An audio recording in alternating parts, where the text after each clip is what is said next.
Hi, I'm Laurelle Lewis. I'm an author, a children's author. I have some of my books. I've published a few. I've written a couple with my children. I also write poetry and also like to paint and do creative things. So getting into art as well. And yeah, that's pretty much what I do. So And you don't only write children's books, do you? I saw you've got a poetry book as well. That looks beautiful. yeah, yeah.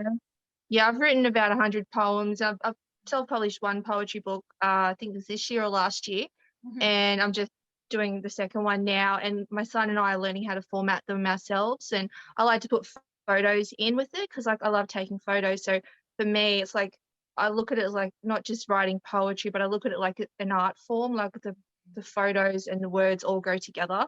So that's how I like to do it. So and just learning how to format it and have it, the right font and, like the first poetry books in Comic Sans, and that's a no-no. I We don't do that. I feel like when I start formatting a book, especially when I'm doing the cover, it's like when you're at school and you're sat trying all the fonts and doing Yeah, yeah, the really curly ones and I feel yeah, like yeah, I'm still that person. yeah. Yeah, um, I'm that person too. so tell me about your books. They're gorgeous. Tell me about what you've published Thank so you. far. So Archie the Brave, that was the first one, which was read by Fergie, which was very, very exciting. And then there's Jasper and the Elementary. So they're both about anxiety. Like Archie the Brave, he's scared of a dog. Jasper, he's scared of the Elementary monster in the alphabet. So it's like something that's not real. So they're about overcoming anxiety. And then The Unhealthy Ghost, which my son wrote, and I just helped him, is about eating healthy. And then Do Dinosaurs Eat Marshmallows, which is the one I just published, is about sort of helping kids with sensory issues. And a little girl sort of imagines like, what would a dinosaur eat? And if I eat healthy, will I grow up big and strong like a T-Rex? That sort of thing. And my daughter and I just wrote a book about a princess and a mermaid. So, but I try to have a moral in each book. Like I grew up on Aesop's fables, so I can't help myself. And how did you come across them? Because I find it's difficult to find illustrators. Yes, I've heard. Well, I just found him on on Fiverr. And I just said, well, what do you charge? And he told me. I said, okay, I'll pay that. I'm happy with that. And his work's just beautiful. So I've just been working with him for like 5 years, I think, or 4 years, however long it's been. So That's yeah, awesome. I found when I looked at Fiverr, I felt quite sort of overwhelmed. yeah, And I think maybe I had some concerns about making sure that I picked somebody who was going to be really amazing for my project. Do yeah. you have any tips for how you managed to find the right person through Fiverr? I was just lucky because like I said, I started this 4 years ago on my own before I joined the Facebook groups, before I knew anything about self-publishing. Like, because I used to have a blog, so I'd see some of the other bloggers would have their little self-published books, like in the little column on Blogger, and I think, oh, I could do that. And so I just like found Fiverr, like I don't know, Googled it or something, looked it up because I'm very keen on always finding answers for things. And when I joined all those groups on Facebook, people are like, oh my God, I got ripped off on Fiverr and all this stuff. And I'm like, oh, geez, I was lucky. But then I did try a few other illustrators and I got clip art in return. So I was like, oh, okay, that's what they're talking about. Tell me more about Fergie. Yeah, yeah. Well, I just like again, author group in Facebook, saw other people were posting, and I'm like, oh my God, like Fergie's reading self-published books, like so because you just like you grow up with that idea that, if someone's self-publishing, it's really, it's real dodgy. So you just think that, but then to see somebody like Fergie actually giving people a chance, like it was wow, So I saw all these other people doing it. I'm like, do you know what? I'm going to send my book off too. So I found, I can't remember how I did it, but I just remember that I contacted her assistant on Instagram and she gave me the details. She said, send us a PDF copy, send it through. And then she's like, yeah, cool. All right, you can send your books through, sent them through. And then like 12 months went by and I was like, oh man, she's not going to read my book. I was real sad. It's like, and then 12 months she read it. I sent Archie and Jasper and she read Archie. So I was happy about that. That's awesome. So So did you know she was going to read it, or did you suddenly get like a spike in sales, or what happened?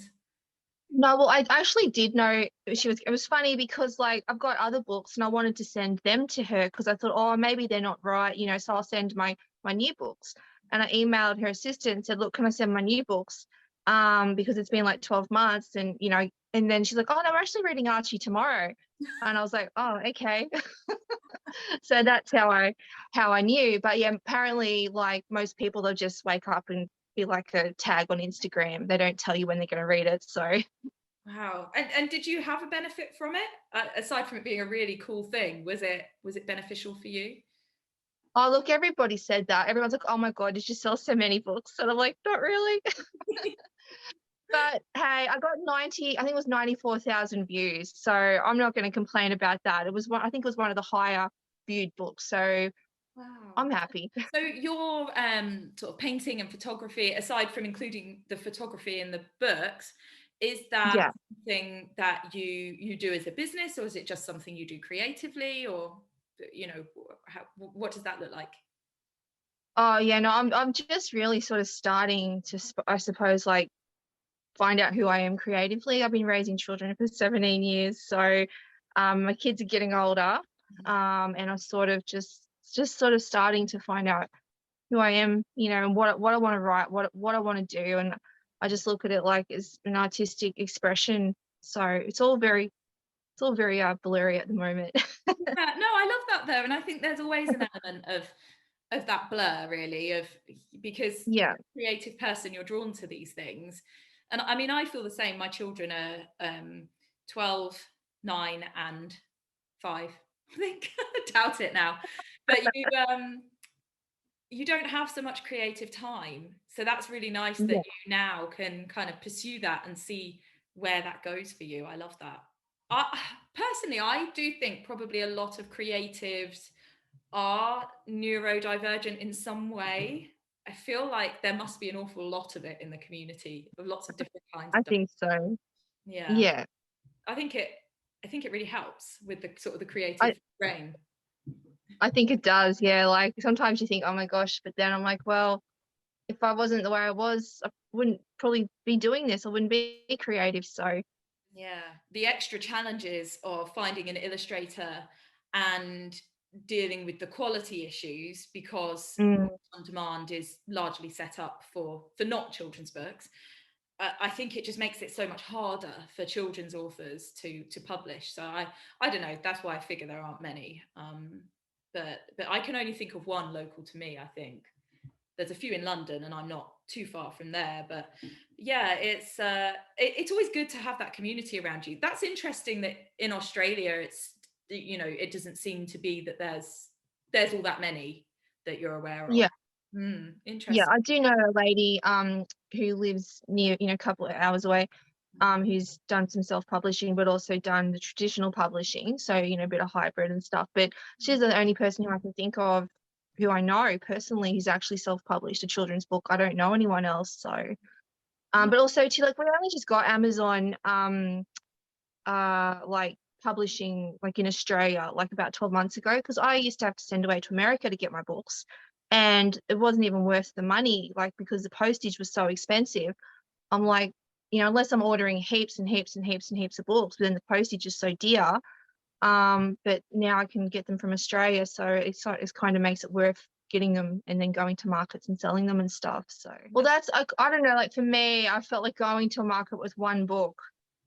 I don't know. To me, it felt weird. Like, because I thought, what if we don't like it? I've got nothing else to sell, So, and then I had the two books. I did a market with Archie and Jasper, and then I was like, I got all these ladies saying, "Where's all your books for little girls? There's boys in this book. Where's the little girls?" I'm like, oh, so I'm like, okay, I need to go write some books with little girls in them. So now I've got two books with little girls and a mermaid, one with a ghost, one with dinosaurs, a couple with boys. I've got a bit of something for everybody, hopefully.